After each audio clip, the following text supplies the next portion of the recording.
Okay, so my name is Greg. I am the program coordinator with the New Jersey Behavioral Health and HIV Integration Project. I'm sure most or all of you know me by now. So I just wanted to do a brief introduction for our webinar today. As always, we're recording these and I will post the recording on Basecamp once it's completed downloading after the presentation. Just as a reminder, I have everyone on mute when they came in. If you have questions at the end of the presentation, we'll let you know when it's time for those. And you can absolutely either unmute yourself and ask the question directly, or as we're going through the presentation, if you want to put the question in the chat, I'll be keeping track of those so that I can keep a list. And at the end, we'll be reading those out as well. So whichever you're most comfortable with. If you're having any issues, feel free to shoot me a private message. Any issues related to Zoom, just shoot me a message and I can kind of help you troubleshoot it there. As well, if you weren't here when I made the original announcement, if you go ahead and put your name and an agency in the chat room, just so I can take proper attendance for that, I would appreciate it. And with that being said, I'm going to pass it over to our speaker today, Dr. Rachel Lynn Golden, who is going to be doing our presentation. So I will pass it over to you. Hi, how is everybody today? I see some nods, so we're okay. I know a lot of people, a thumbs up, that's great. I know that a lot of people are calling in from home, and I hope that everybody is safe and well, and that you have the support that you need during these tough times. I'm happy to be able to take this opportunity to talk with you about a subject that I care a lot about, which is how to best serve transgender and non-binary folks who are receiving our mental health or medical services. And in particular, what I'll be talking about today, which is addressing barriers for transgender persons with HIV. Let's see if I can get this there we go. So here are the disclosures for the AIDS Education and Training Center program. Greg, do I need to read these or can people just read them? Great, you read them. We'll move you're on. all good. Okay, great. I never know what to do with this. All right. So the objective today is for you to gain understanding about potential barriers to care. And you probably know a lot about barriers to care, but in particular, the barriers to care for transgender and non-binary persons who with HIV who are seeking our services. I want you to be able to think about applying existing therapeutic techniques and creative ways to reduce barriers to care and to increase intersectional thinking when providing care to our patients and clients. The main idea is to take away from this presentation is that targeted care can be very useful. Creativity and application and modification of techniques is necessary, and that intersectional identities form the basis of care. And I am just gonna take a technical break for just 1 second to get this thing so I can see my slides. Okay. So this is a little different. Obviously, we're all, calling in, and maybe there's not anybody else around for you to introduce yourself to. But typically, I talk about pronouns first. And so you can see on the top right of the slide a variety of different pronouns that people use. So she, her, and hers. I use she, her, and hers pronouns. He, him, and his. They, them, and theirs. Sie, them, and theirs or hers. And so these are all different pronouns that are totally acceptable for people to use. And in fact, I don't know if people noticed this in the last year, but Merriam-Webster's dictionary term of the year for last year was they, which I think sort of like formally made known that they is appropriate as a singular pronoun for people to use. And that can be a little tough for people to get used to. Some people who love grammar like myself sort of say, that's tough. How could you use they as a singular term? But it is both very affirming and very important to be able to use they and to get some practice with using they in case you have a non-binary, genderqueer, gender expansive patient who comes in and uses that term. So I want you to think a little bit about an introduction that you would make if you were next to somebody else in this training, introducing yourself with a name and a name that feels affirming to you, the pronouns you use. And then I want you to think about what you want to learn from this session, or think about a question that you have about working with people who are transgender and non-binary, living with HIV. So, there are a couple of ways to let questions be known. As Greg said, you can just chime in. If there are pressing questions that you really want to let me know that you want answered during this session, please feel free to, I'll pause in just a second.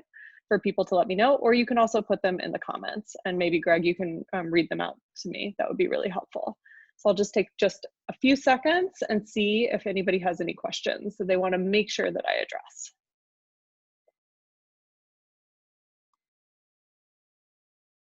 All right, I don't hear anybody chiming in, but do not let it stop you. Feel free to ask at any point. I'm more than happy to answer questions about the slides or any questions that come up. So this is the structure. We're going to talk about identities, and in particular intersectional identities and unique vulnerabilities of this particular population with these intersecting identities. And then I want to talk a little bit about therapeutic approaches with individual therapies that are appropriate to use, and how to modify existing evidence-based approaches. And then I'll give you a very brief case example. So these are the rules of the road that I always think are really important. I'm not going to read through all of them today, but I do think that they are great to take away with you about thinking about your practice, right? Whenever we're in practice, we sort of have our own values that govern the decisions that we make when we're working with our patients. And these are sort of the formal ways that I have written down my values, and using other people's suggestions about great rules of the road to use when you're working with patients. I think one of the big things to think about is to avoid making assumptions about people's identities, bodies, or behaviors when you first meet them. And that's tough because we get trained to do that from a very early age, right? We get trained to say, this car is blue and that car is yellow, and to sort of categorize and sort. This truck is big and that truck is small. But one of the things that can really get you into some hot and gender non-affirming area is when you automatically react to your assumptions that you make about somebody when you first meet them. So it's really important when you're working with trans and non-binary folks, and just folks in general, to try to disrupt your assumptions that you make and sort of take a moment to pause before you react to who the person is that you see before you. We talked a little bit about inclusive language.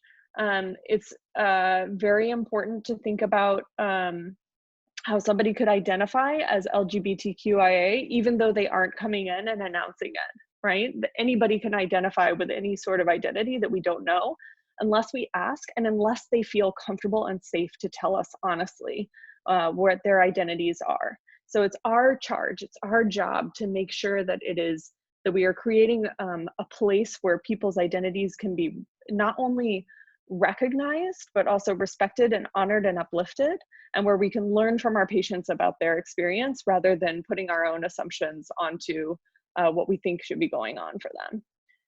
I always say it's really important that you will make mistakes. So when working with, you'll make language mistakes, you'll make assumption mistakes, there's gonna be stuff that happens, and that's okay, because if you aren't making mistakes and acknowledging them, then you have no opportunity to learn.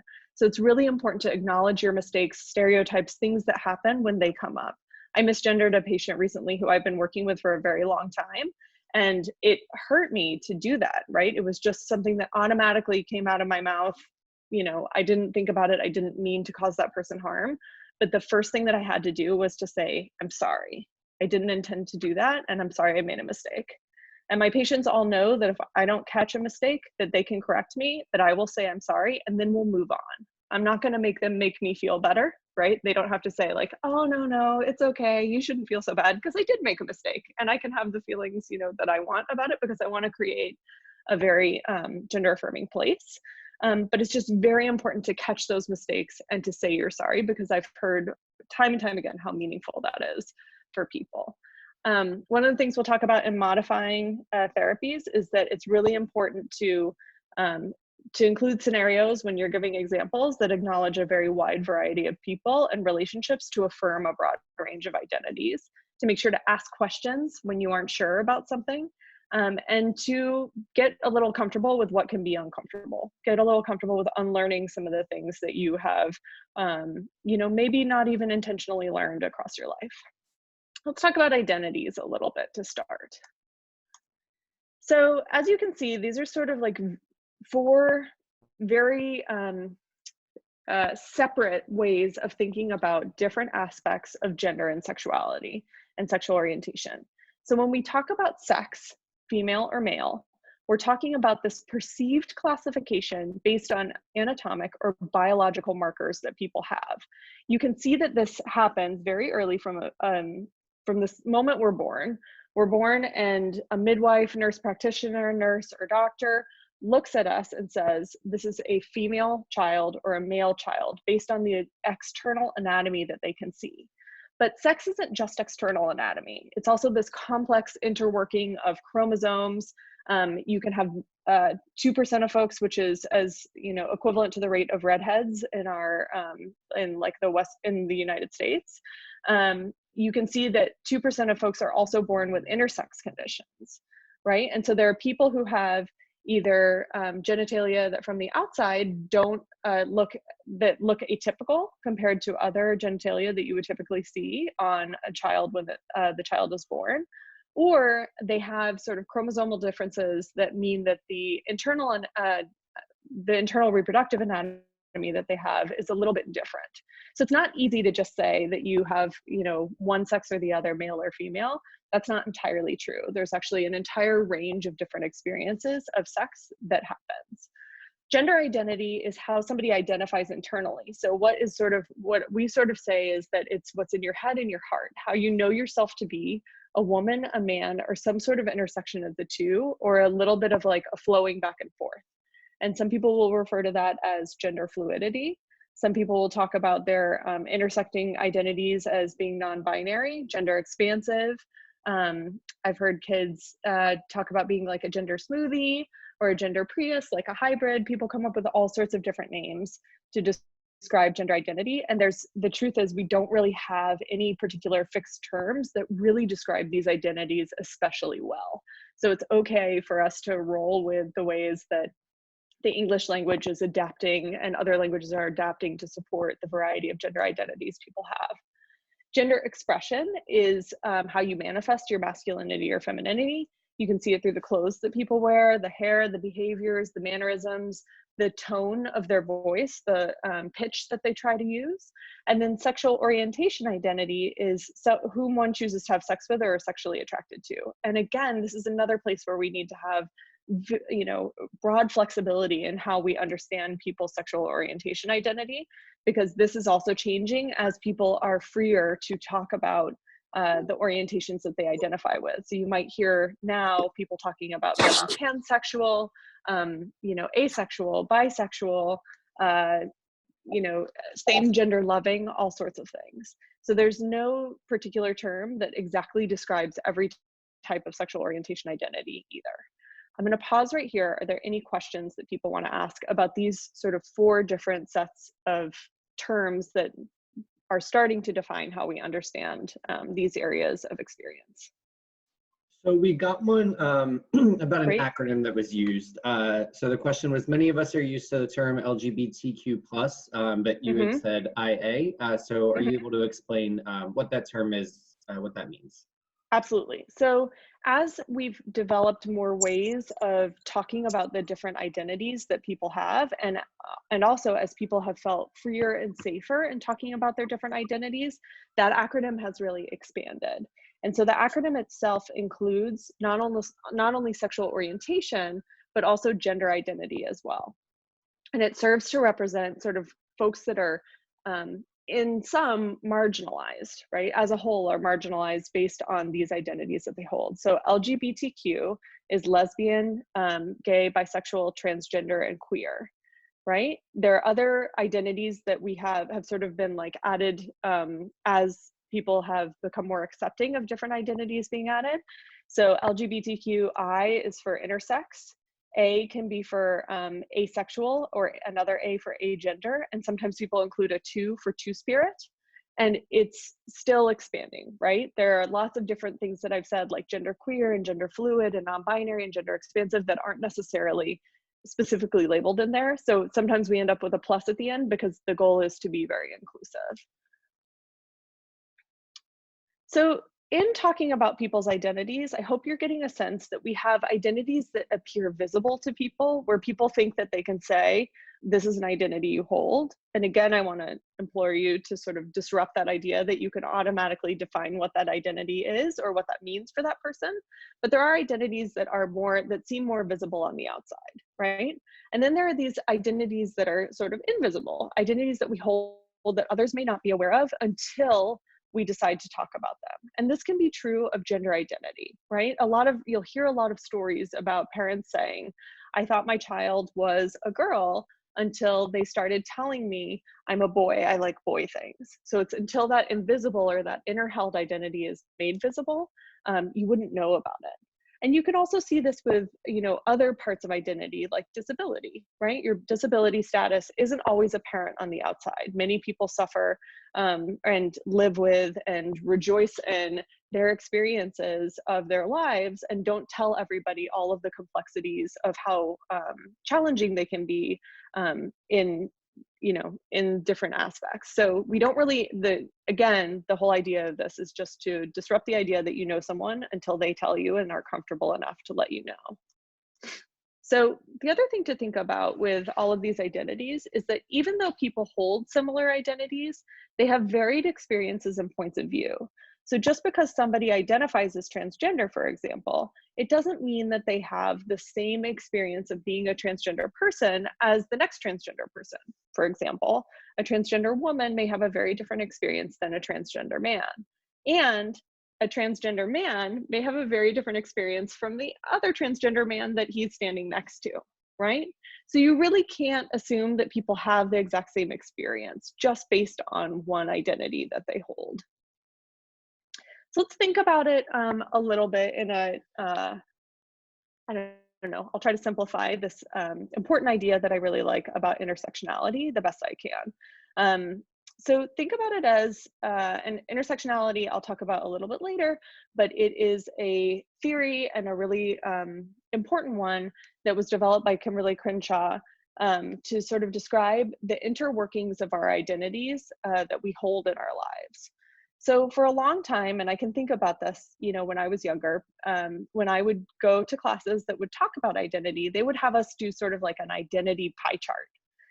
And the idea would be that you would take these social identities that you hold, maybe it's how you're racialized in the world, maybe it's your ethnic identity, the gender identity that you have, et cetera, and that you would sort of be able to divide up a pie and and determine that these different identities had sort of a similar impact on your life, but that they never overlapped, right? And so we could take this in the way that we think about working with patients, with persons living with HIV who are also transgender or non-binary, that they may have these different identities, and in the pie model, they would be viewed as very distinct and separate, right? Your HIV status is in one place, your racial identity is in another, and your gender identity is the third, and maybe there are some other identities that get thrown in there.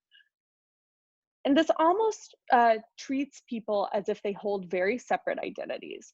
So if you were to take somebody who's a transgender female or a transgender woman, sorry, that's an error. It should say transgender woman on that slide, who also identifies as Black and African American and who is a person living with HIV, it would almost be as if these things were separate and that those areas of their identities never overlapped in their lives.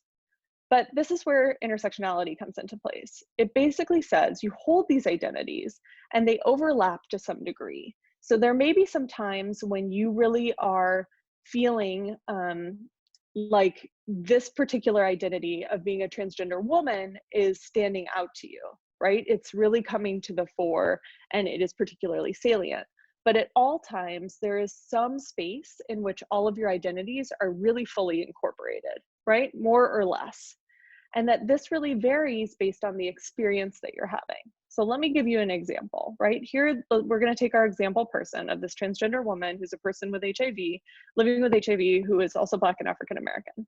If she goes into a room where there are only other Black or African American identified folks, then the things that she may feel stands out about her in that moment are more her gender identity of being a transgender woman and perhaps her HIV status, right?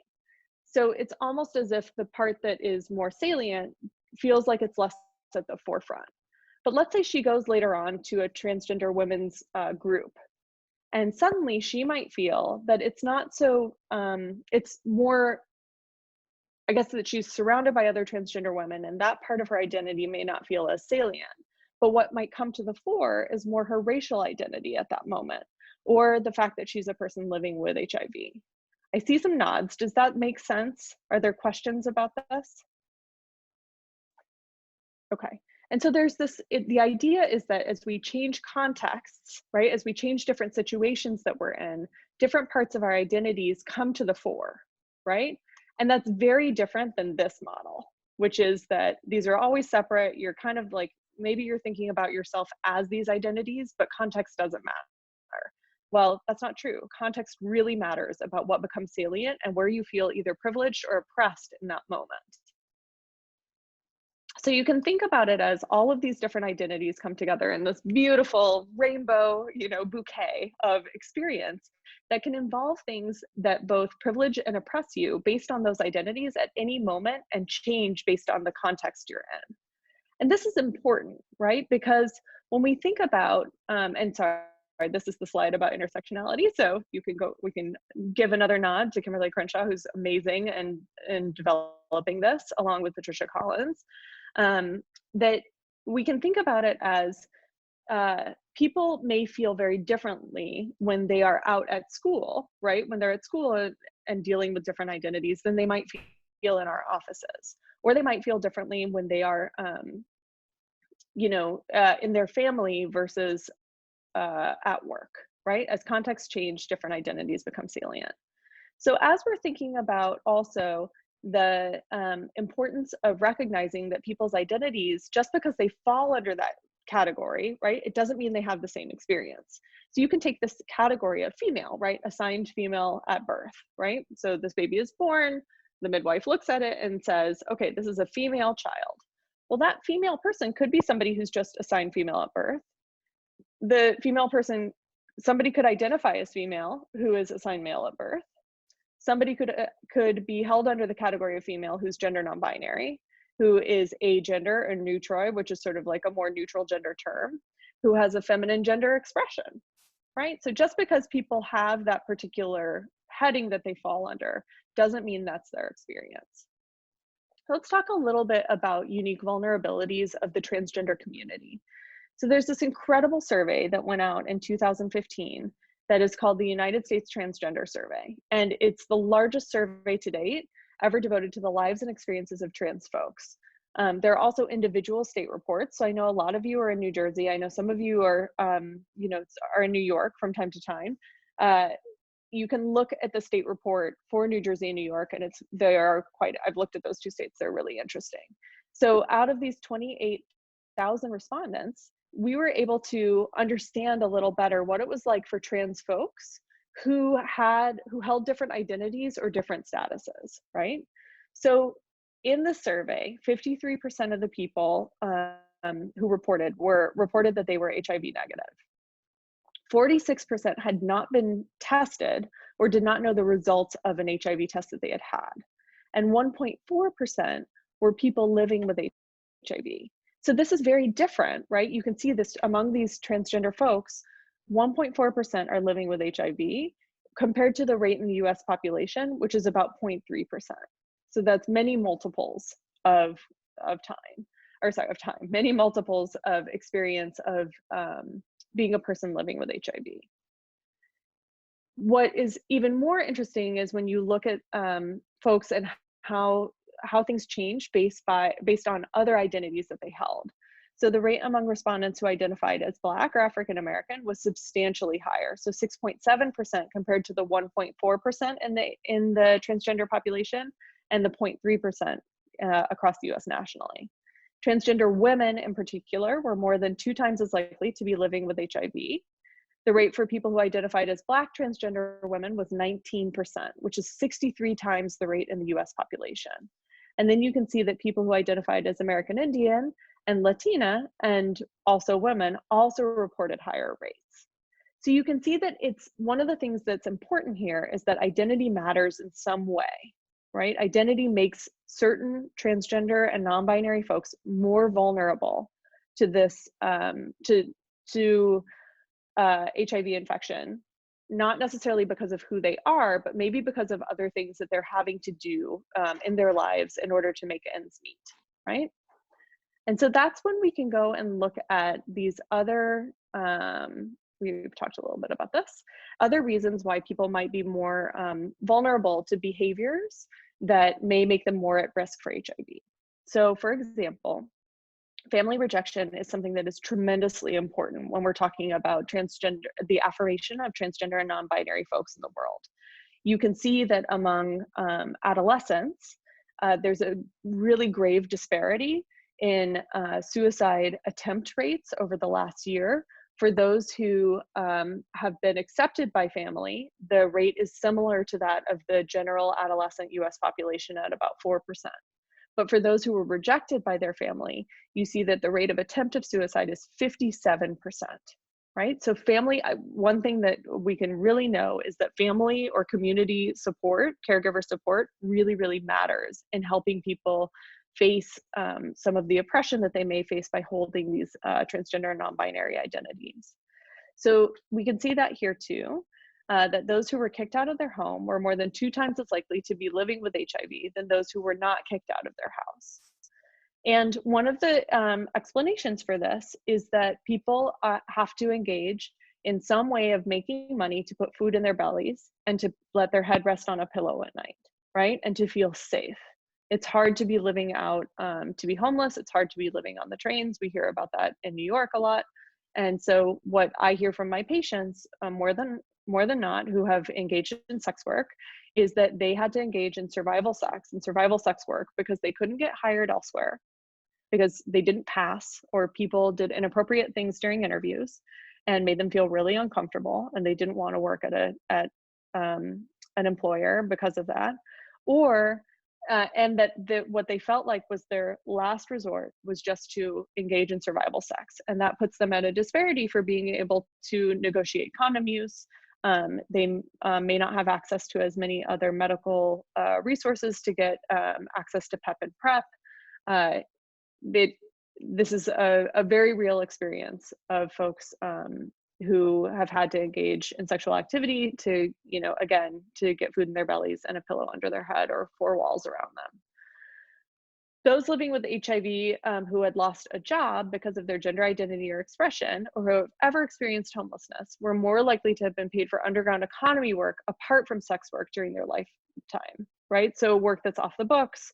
I hear from a lot of patients that they were being forced to sell drugs to people, or that was their only way of both of making money was to either engage in sex work or to have to sell illegal substances. The homelessness rate for those in the USTS survey was also nearly twice as high among respondents who are living with HIV. And it doesn't mean that HIV is just associated with homelessness. We know that from other reports that would be a spurious, a false association. But the idea is more likely that people who are made homeless because of these other social circumstances are then pressed into survival sex and or sex work as work to be able to to live their lives, and that makes them more vulnerable to HIV infection. So trauma is also a significant marker in this community of struggle. So in the year prior to completing the survey, overall 46% of respondents were verbally harassed, 9% were physically attacked just because of being transgender, and 10% were sexually assaulted, right? And this is of people in the United States Transgender Survey. Nearly half reported that they were sexually assaulted at some point in their lifetime. So why, when we look at these disparities, they are fairly stark. And we can see that there are a lot of folks who report that, who are reporting that they're trying to get tested, but they don't know their status. There's one other thing that is important to mention, and it's that there are some rumors that tend to go around among communities, right? Where people will share misinformation or information that's a little bit just half-baked.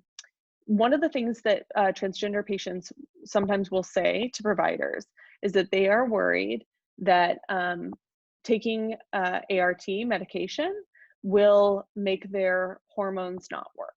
And that's something that has been a pervasive rumor in the trans community for a long time. So taking either PEP or PrEP or just regular ART would somehow stop their estrogen, specifically with trans women, would stop their estrogen from working and therefore reverse some of the development that they had had. And this can feel just can provoke a lot of gender dysphoria in people and make them feel very worried about adhering to medication. And this isn't actually something that is well studied, but so far that association isn't necessarily true. However, there are some studies on the relationship between ART and estrogen receptors, and they have found that higher levels of estrogen in rectal tissue, for example, can make people make ARTs less effective. And so the relationship isn't correct when people are saying it'll make my hormones not work, but it can be that estrogen in particular can make ARTs less effective. So that's an important thing to learn, and also an important thing to educate yourself on if you're working with folks who are transgender or non-binary, to make sure that you're thinking about all of these medical, these reasons why people may not want to adhere to meds that may actually be very real concerns. Does anybody have any questions on this section? We did have one question. Great. Someone had asked, do you know approximately how many people completed the survey? Yeah, 28,000. 28,000. It's like a little under 28,000. Okay, perfect. And it varies by state. There are some states that are really underrepresented, like Delaware is very underrepresented, but New York and New Jersey had a large number of respondents. So in all of the states, I think, but the 7 where they had very few respondents, there are state reports available. Any other questions? This isn't necessarily a question, but I think I've read from multiple sources that Black trans women are among the most vulnerable populations in terms of homicide rates. Yes. So that could add a lot to trauma as well. Yes, exactly. I think that is incredibly true. I have read that is very true. I don't know the exact number on it. I have seen some numbers that are very inflated that sort of get passed around on Instagram and Facebook that overrepresent how at risk those folks are, but it doesn't really matter, right? They are very much, because of that combination of those identities and the instability, the food instability, the housing instability that can be caused by just holding a variety of different marginalized identities. They become much more at risk for a variety of things, and also just due to, I think, prejudice and oppression of those 2 very marginalized groups. And it's actually 3, right? Because you're talking about Black transgender women, they just become much more at risk. So there is, you'll hear a lot about homicides across the nation of Black transgender women, and it's really important for us to be talking about that and bringing it to the conversations that we're having. So I really appreciate you bringing that up. Anything else? Any other thoughts? All right. The participation is helping me feel less alone during the quarantine, so I really appreciate it. You all are helping my mental health as well. So there's this really wonderful resource online called the LGBTQ. It's LGBT Maps is the web address, but it maps LGBTQ equality across time. And so they have sort of like a very current tracker of state legislation about sexual orientation and gender identity, and any of the markers of sexual orientation and gender identity that would be legislated about. So everything from how to get your birth certificate or driver's license gender marker or name changed, to the ways in which states determine whether or not people can receive or can use Medicaid for transgender and non-binary affirming surgeries. So I encourage you to go and look at that resource. It's really wonderful. It's very interactive. You can look up your state. You can look up any state where you've lived previously. And you can see on this map that things are changing in a largely positive direction for many states, right? That in 2010, we had a lot more negative laws, negative policies on transgender and non-binary persons, and LGBTQ identified persons as well. and that in 2020, things are getting better in a lot of ways.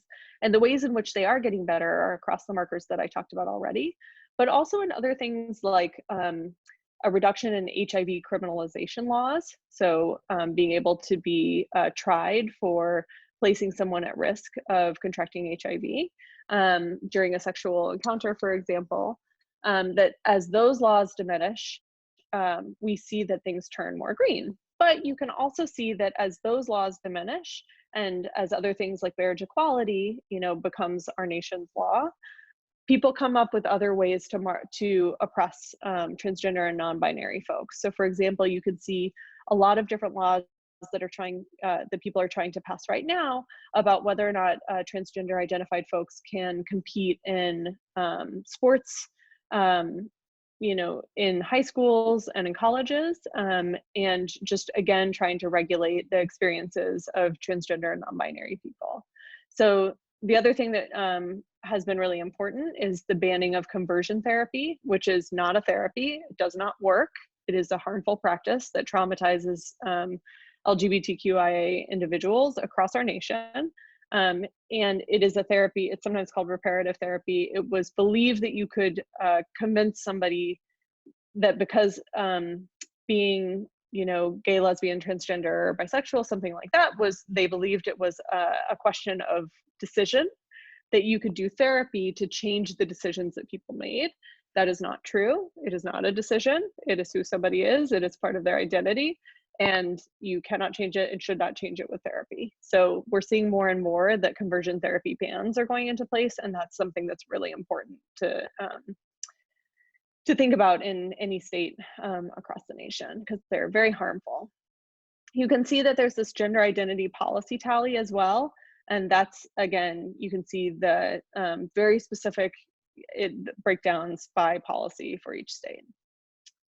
So you can these laws and these policies and the way that we've talked about and legislated and treated gender identity and sexual orientation identity, and frankly HIV status, has created a lot of stress for folks who hold minoritized or marginalized identities. And it's not that those minoritized and marginalized identities can bring people a lot of pride, a lot of joy in their lives, a lot of sense of self-worth.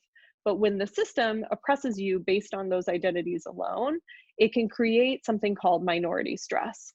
And it's enacted in a variety of different contexts. So it's this minority stress happens in families, it happens with social stigma and targeted marginalization of folks in the world across a variety of identities. So what's really important is to take all of this learning that we've had to go and learn more about it, because this is just a snapshot, right? So go, look up the LGBT maps, go and look up minority stress models, go and listen to people's stories of their intersecting identities, read Janet Mock's book, do all sorts of different stuff to gain even more education about all of these different things, all of these different experiences people have. So we can think a little bit about how this knowledge will impact our individual approaches to therapy. In general, and it's been a wave of change. It's not necessarily completely changed. There have been non-affirming approaches that people have used and frankly still use.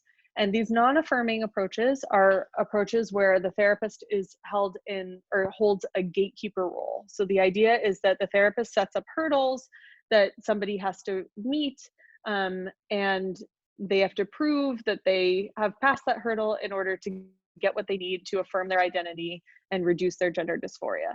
Well, can often be very dangerous for an individual, because denying access to care can really increase distress. And we can see that in suicide attempt rates, in just people's reporting of their negative experience that they have with providers who do this type of thing.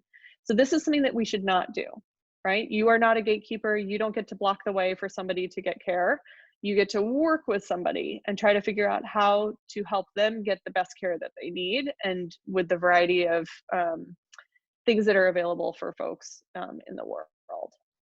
Current approaches include a gender affirming approach, where gender variation is acknowledged and is considered a very natural aspect of the human experience. As a gender affirming provider, I try to support, affirm, and respect the gender of my patients. which means that I'm not only doing respectful things in the room and really looking for their report of their experience, and helping to work with them to figure out how that experience helps them gain a sense of self-worth and pride. But that I'm also creating access to medical transition care if they want it. Not every trans or non-binary person is going to want a medical transition. But for those who do, my goal is to provide very basic psychoeducation and then to get them in touch with people who can help them access whatever it is that they're looking for, hormones, surgeries, etc. Or even just social transition, where people are able to transition and wear the clothes that they want to wear that feel more gender affirming. And we know from a lot of outcome studies that this reduces psychological distress. You can use this approach with any type of individual therapy as far as I see it. Generally with gender affirming therapy, you can use it in DBT, you can use it in trauma therapies. And what you're doing when you're engaging in these therapies is you're doing some of the stuff that I talked about in the beginning, where you're trying to come up with examples that are inclusive.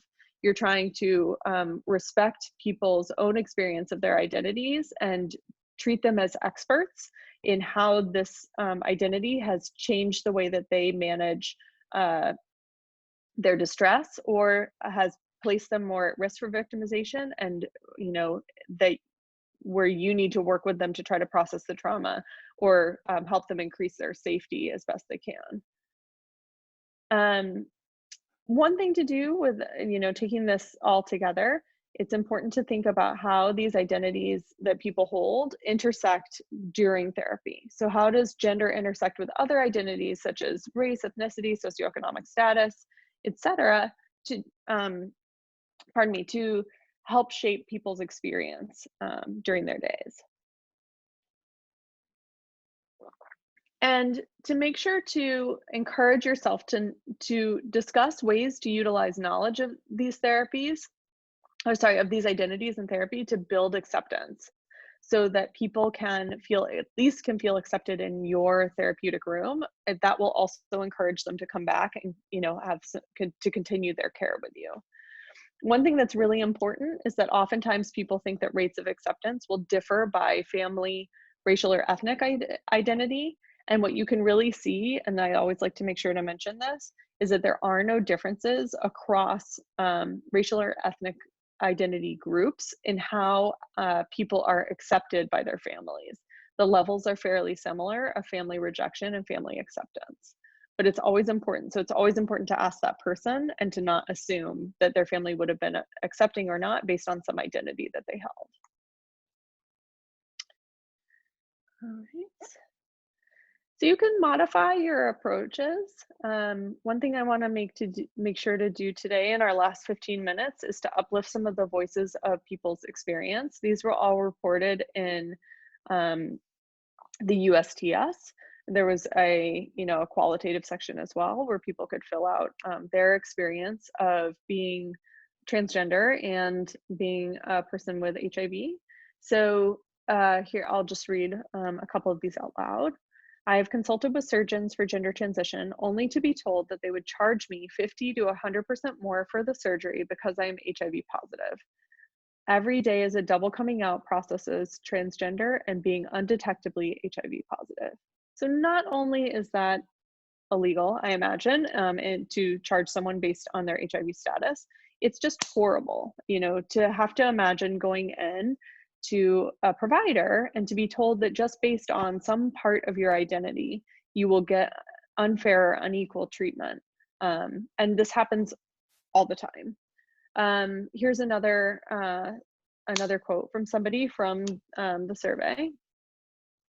The nurse refused to give me HIV testing because she said those funds were reserved for men who have sex with men, and I'm, quote, not a real man.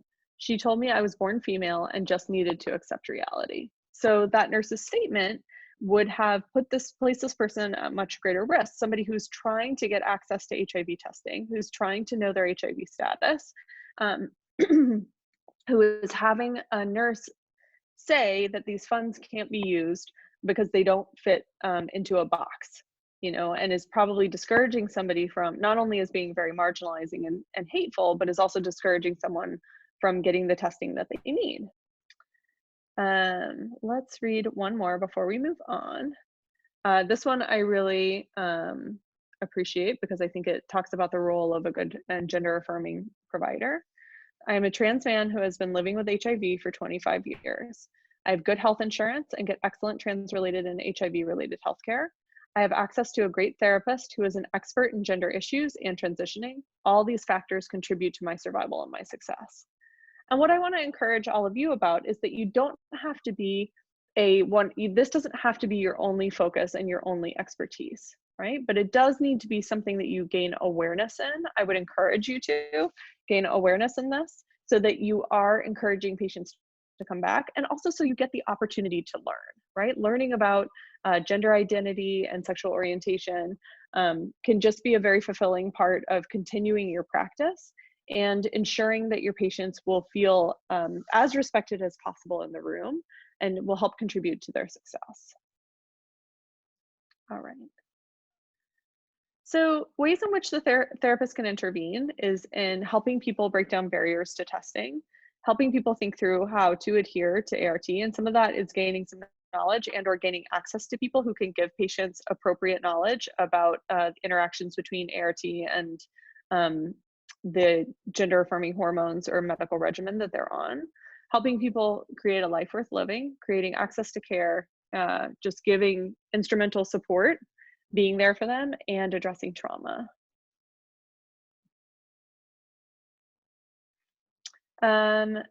Here are some quick facts about ART adherence that were from the US Transgender Survey.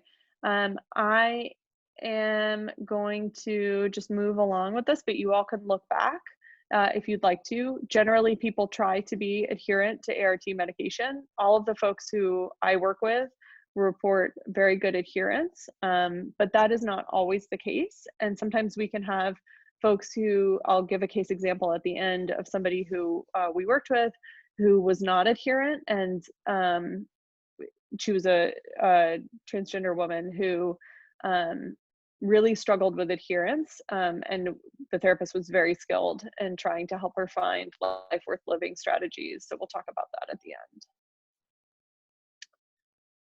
end. Right, let's see. So this is a big concern about barriers to adherence. You know, we all have patients who say they forget. I hear this a lot with other medications as well. I just forgot, you know, the timer went off on my phone. I didn't have it with me, so I forgot. I haven't taken it for 10 days. I didn't go pick it up, etc. Remaining respondents also reported that they weren't able to afford the medication. So creating access to medication through programs and assistant programs to help pay for ART and PrEP and PEP is really essential. Many people don't have health insurance, as we know across our country. That's a big concern. Concerns about conflicts with other medications, as I detailed earlier. People sometimes are very concerned about weight gain, and some people just don't want to take ART, or they'll report that the symptoms of taking it, particularly also of PEP and PrEP, just can be so adverse that they don't want to actually take it every day. And I've heard that from some of my patients. So it's really important to ask about barriers to testing and to get very clear on them, right? To just be open-ended and saying like, what is the reason, what's the reason why you would say that you have not been tested? And I included these here because I think it's just a really good list. It's a nice comprehensive list that they used in the US Transgender Survey. So if you ever need to ask a patient about this and they're saying, well, I don't really know, you might use a list like this to help you generate some ideas from the patient about why they aren't getting tested, or why they aren't taking their ART medication. One of the I really like DBT for its ability as a therapeutic technique to try to help address life-threatening behaviors, interpersonal challenges, and to create a life worth living. I think that it can be very effective when you're talking about medication adherence. And if anybody has used a DBT diary card before, there is a space in the diary card where you can sort of add your own information, and you can talk about medication adherence in there as well. And so that can be very helpful to help track people's medication adherence over time. There are also, many people will know about motivational interviewing, but these are great techniques for trying to help people adhere to both ART medication and, hormone regimens that may be benefiting them in some way, shape, or form, or making decisions about what to do in relationship to medical interventions for their to reduce their gender dysphoria. And again, trauma interventions are really great and important. I use cognitive processing therapy quite a bit. I find it really useful with adult populations because it doesn't have the narrative portion in it that can sometimes turn people off. It really works to help people address the thoughts and beliefs that they hold as a result of trauma, and can be very helpful to break down barriers to treating trauma. So I'm going to give this last case example, and then I'll leave a little bit of time for questions. So Mary was a 28-year-old African-American identified, she's a young adult, not an adolescent, my apologies. She identified as a transgender woman, and she was HIV positive. She had a history of methamphetamine use for years to, quote, lose weight and look more feminine. And she was quite tall. And I think sort of wanted to do as much as she could to try to not be seen as transgender by other people on the street. Like, she really, really was hoping to pass and wanted, and so that people wouldn't notice that she was transgender. She held some negative beliefs about that and really wanted to lose weight and look more feminine, and thought that that would help. So she started using meth just to lose weight, and then became addicted to it fairly quickly. She was referred from a community-based mental health program due to being a person with HIV and getting a HIV positive diagnosis. And she presented with significant anxiety and depression that had, multiple sources. So one was that she just had very acute gender dysphoria. So gender dysphoria is just, the overall unhappiness that people tend to have about their sex that they were assigned at birth not matching the gender they know themselves to be, and oftentimes the physical manifestations of that sex. So it can be like breast development or hips, or lack of breasts or hips. Some people will struggle with like their Adam's apple or their hand size, shoulder size, etc. And they'll have dysphoria about different parts of their body. This was very true for Mary as well. She had had many past experiences of misgendering and harassment across different settings. So she was 28 years old, when we were working with her in 2018. And so she had come through a lot of social change in those 28 years and had experienced a lot of misgendering and harassment, not only at present, but in the past, especially when she was younger and in school. And she had a lot of ongoing fears about continued rejection from her mother and whether or not her mother would accept her. She expressed a lot of hopelessness about the future and having any type of positive future. And she struggled to take her ART medication over the past months, and had come into an appointment, to receive her testing result, and which determined that she had a high viral load during that last testing session.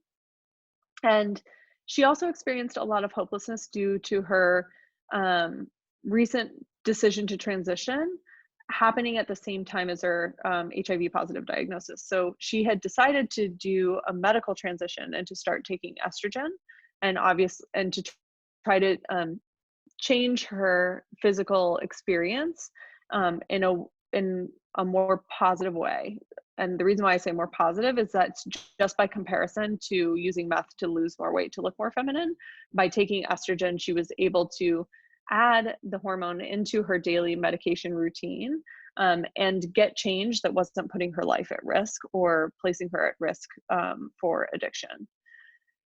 So because that positive experience happened, at the same time as her HIV positive diagnosis, she really was struggling and came in, very upset about all of this stuff. So her therapist worked with her using DBT and using a DBT diary card to try to help not only manage some of her behavioral, her dysregulation that had occurred as a result of the misgender that would you know, she'd often become very upset when people would misgender her and when her mom would reject her. And so the therapist first worked with her to try to downregulate some of those behaviors and give her a little bit more time to stop before she responded and to calm herself and get a little more stability in her emotional responses to distress. The therapist also worked with her to provide, to help think about a life worth living, that because she had decided to transition, that was a very positive thing, and that taking these medications would help her to live a life that was just as long and just as good as anybody else's. And so it just really marked that, you know, because she was really living for her gender identity at this point, taking the ART medication not only kept her alive, but also helped her achieve those goals. She, you know, change is incremental and takes a lot of time. I am not currently working at the same clinic where she comes in, but I happened to pass her a few months ago on the street, and she looked confident and good and healthy. Obviously, you can't tell everything on the outside for how somebody is doing, but it looked like she was still going into the clinic and receiving her her therapy at least, and that she, because of the therapist's gender affirming approach and knowledge about gender care, she was very bonded to this therapist and was clearly going back. So I think there's a lot you can do and a lot you can learn along the way. It's important to take into account, you know, the different identities that people hold when they're coming in to see us, and to try to honor them and help people create a valuable and gender affirming life, because it's just it's such a lovely place of intervention, and it means so much to people. That is it for me. I'm happy to answer any other questions. I know we're right up against time, but I'm here for another 2 minutes if you've got some questions for me. Thank you so much. Does anybody have questions for Dr. Golden?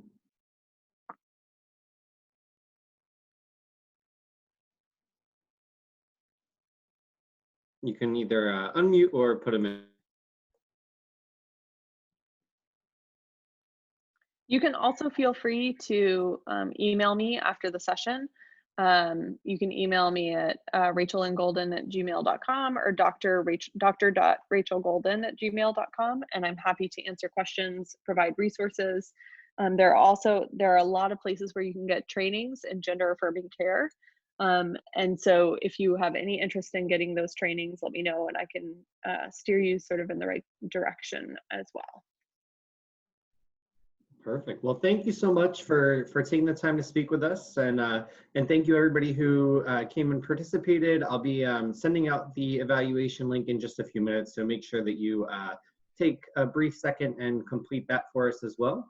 But until next time, I hope everybody has a nice Memorial Day weekend. Maybe we'll get some sunshine, but stay healthy, and we will talk to you all soon. Thanks again, Dr. Golden. Of course. Thank you all for spending part of your day with me. I really appreciate it. Take care.